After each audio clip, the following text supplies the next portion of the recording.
Was out running some errands on Friday afternoon.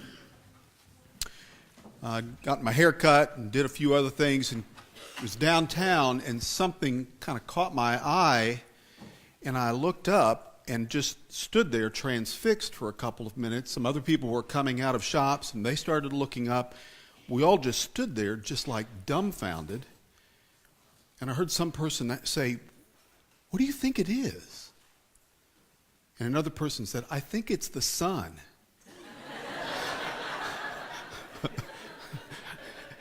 It's been a cloudy December, hasn't it? And if we were depending on seeing a star to find our way to Jesus, we would have been hard-pressed to do so this month. And maybe that's why the wise men show up 2 weeks after Christmas. They had a cloudy December and just didn't get the word right away, so they finally do make their way to Jerusalem.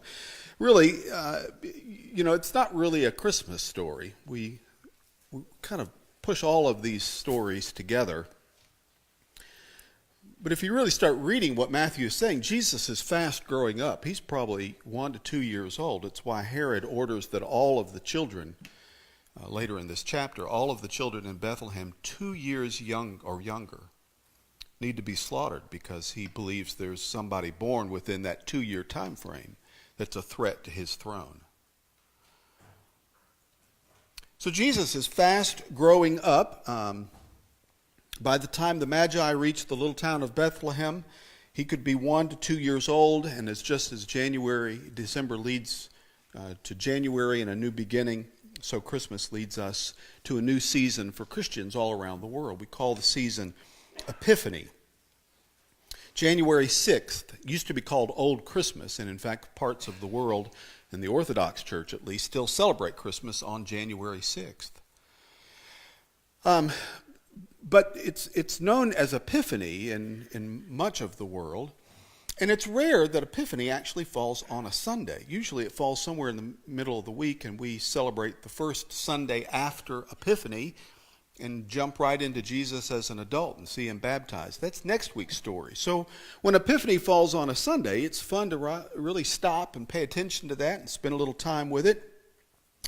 It's usually what happens is we dress our kids up in their grandfathers' and fathers' bathrobes and push them onto the stage with the shepherds and the angels and everybody else. And all of the stories kind of converge into one thing. But what really happens is a series of epiphanies take place. First to the shepherds, and then to the Magi, these interesting people who come from the east.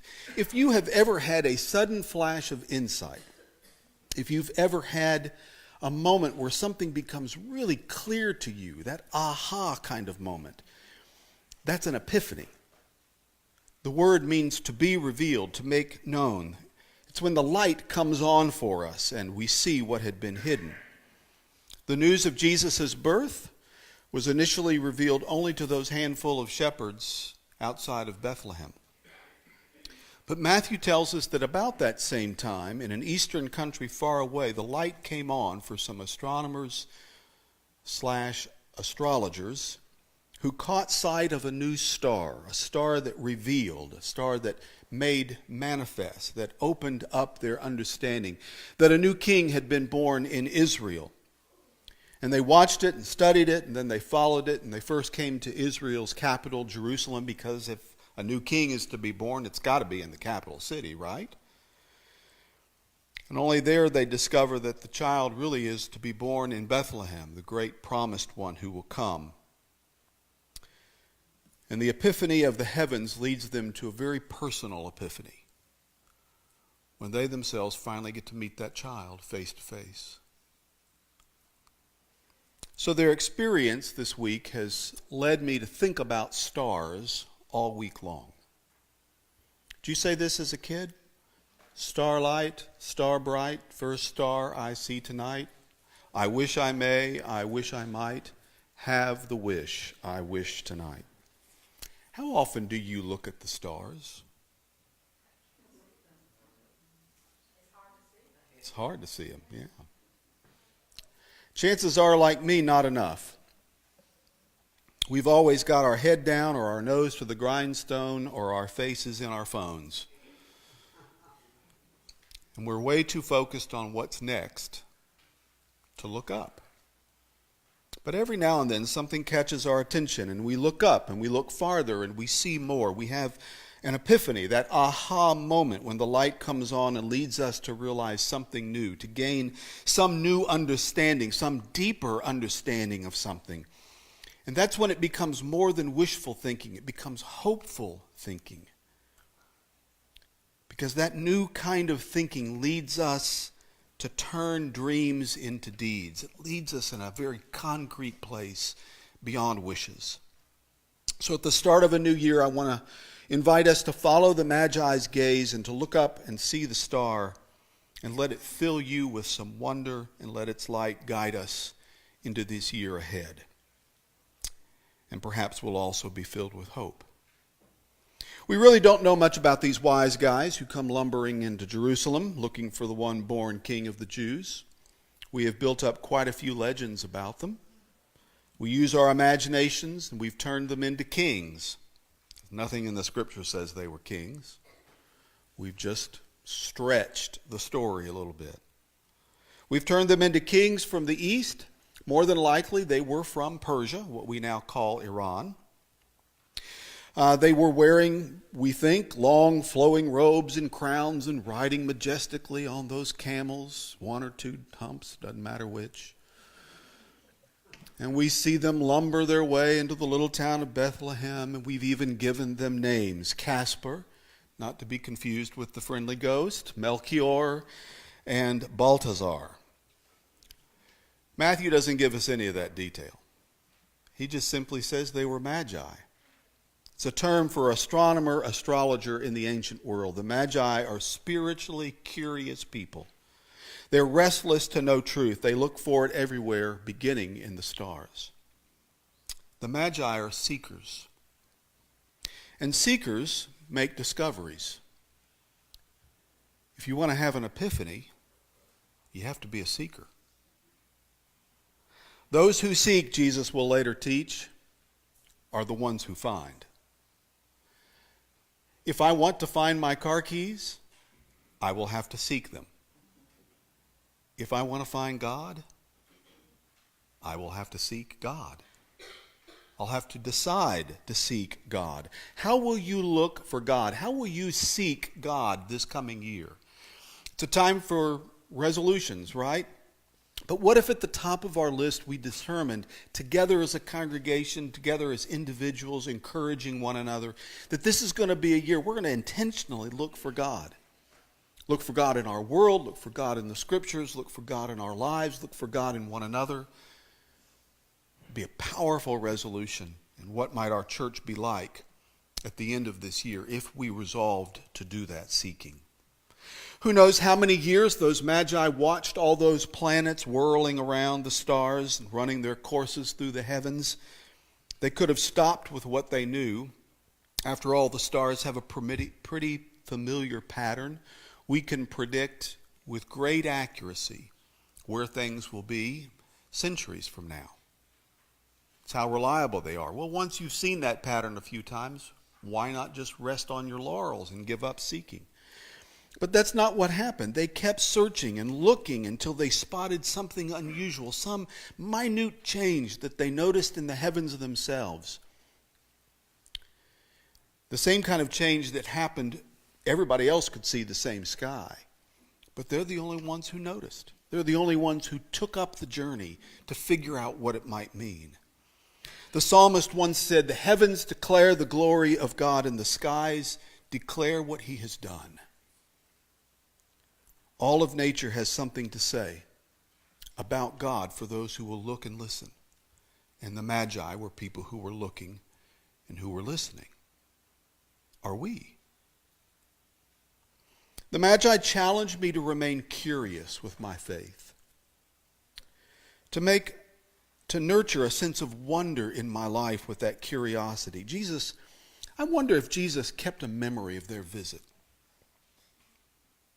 You think if he was a toddler of 1 or 2 years old that he remembered these people, these strangers who showed up, that he had a fragment of a memory of some men who astounded his family and crowded into their little hut. How these men in their regal robes played with him and laughed with him and allowed the little child to become their teacher. That he had this memory so much so that when he would grow up, he would say, unless we become like children, we won't see the kingdom. We'll miss out on it. We must protect the childlike wonder throughout our lives. I suspect there is something about growing up for all of us, even for our kids at younger and younger ages, I fear, that dulls us to the wonders, that blinds us to these mysteries that are happening around us. And if we're not careful, we become jaded. We don't listen to the sounds that we hear in our world. We don't hear God. We don't see God in our world. But curiosity and wonder keep that alive. Keep us searching for things that we think we already know until we discover something new. Ask yourself, what causes you at times to stand in rapt awe? Stops you in your tracks, fills you with wonder. That's the star that gets your attention. Pay attention to it. Follow where it leads and let the light of that mystery lead you. There's a little detail in this story about the Magi that tells me just how remarkable these wise men were. Here are men who are on a journey who stop and ask for directions.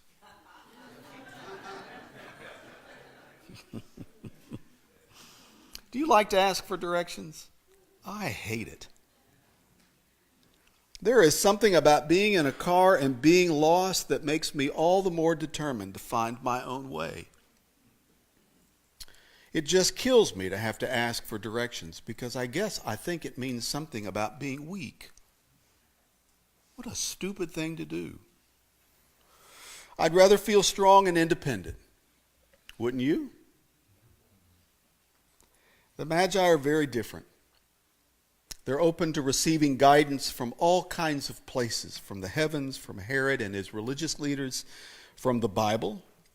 What a novel idea that you could find something about God from the Bible, and even from their own dreams. Several years ago, I had an unusual haunting dream, one of those dreams that just shakes you and wakes you up. In my dream, we had been on a trip, and Vicki and I were coming home, and as we crested the hill, there before us was our house, a smoldering pile of rubble, and everything was gone. And in my dream, I remember rushing into where our living room was and looking frantically for a Persian rug that we had purchased when Vicki and I were in Europe and had it shipped to us. And not a trace of it remained. And then I woke up. I don't remember my dreams very often, but that one has stayed with me for a long time. So I went to see my pastoral counselor friend, Michael Hester, and I said, Michael, what do dreams mean? And he said, well, dreams are the subconscious way of you trying to work through some things. I said, so help me figure out my dream. And I told him the dream, and he said, well, in standard dream interpretation, a house represents one's life. And all of the things that are inside the house are the possessions and relationships that give that life meaning. And it made me understand that at that time, I was burning it at both ends. Stephen had been born. He was a young toddler.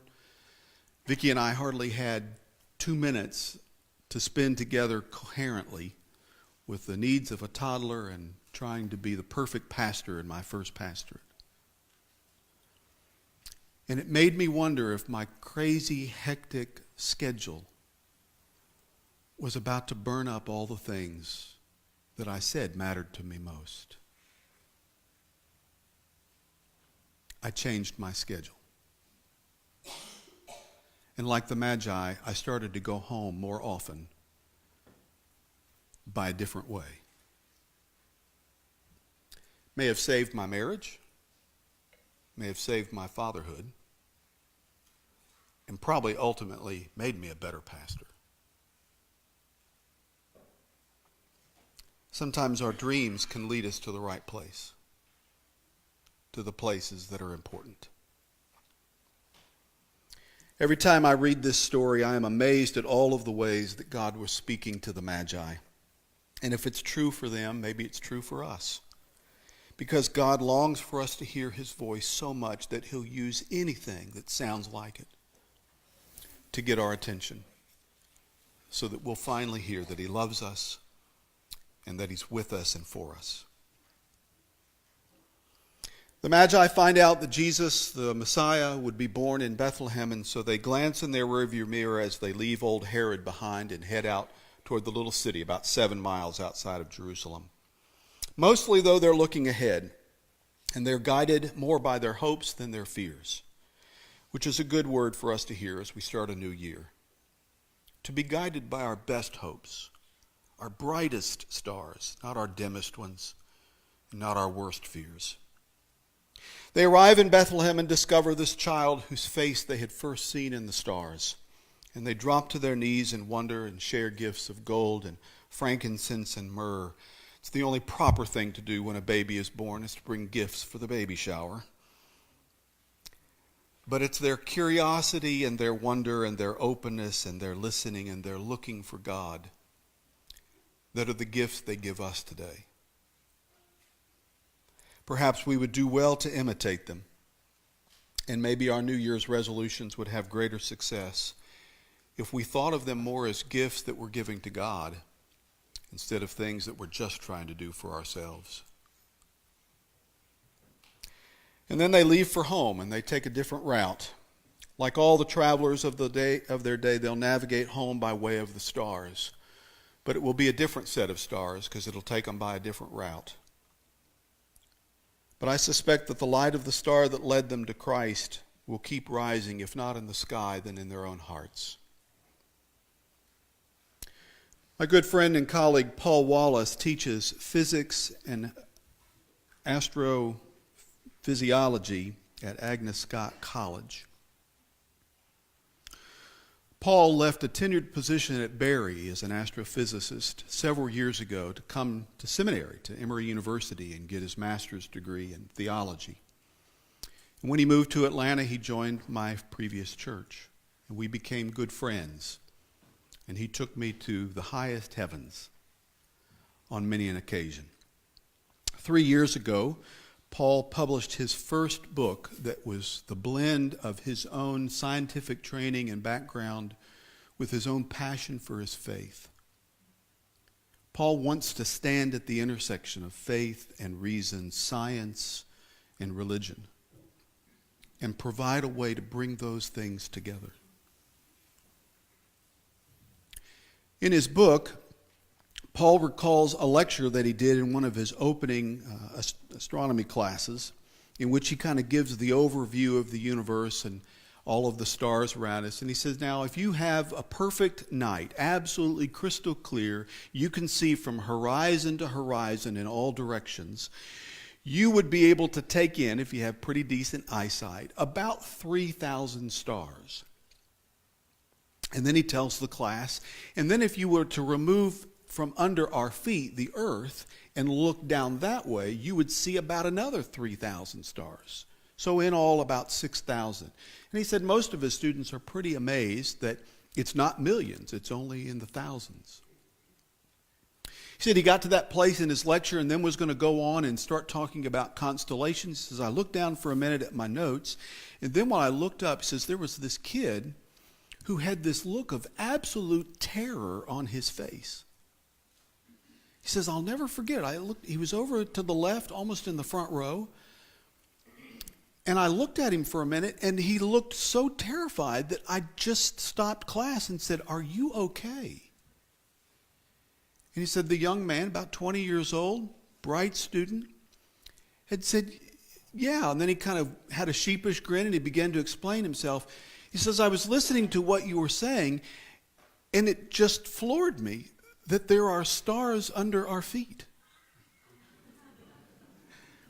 And then Paul said he just absolutely burst out laughing.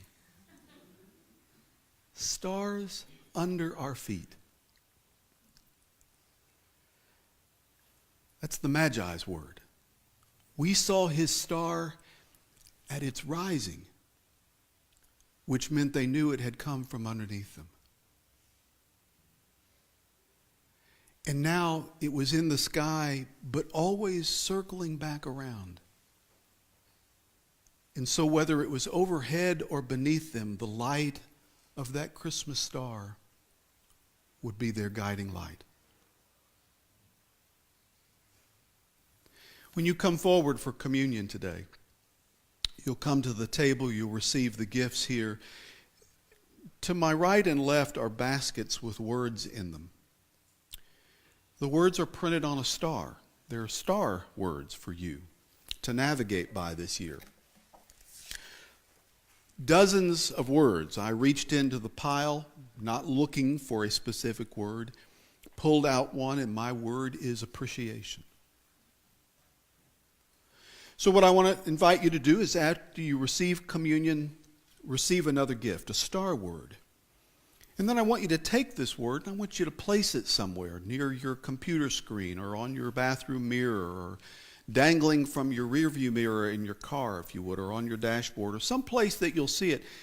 And I would invite you to hold this word all year long and see what it might say to you. See what light you might get from it. There are all kinds of words. Over 160 words are in these plates, and they're all different kinds of words. So I would encourage you to take the word home and look it up. You may say, oh, it's a familiar word to me. But if you looked it up in the dictionary, you would find that it was rich with definition. Begin to open up the word, to study it, to think about it, to ponder it, to let it provide light to you, and then see in what way might this word for this year light your path.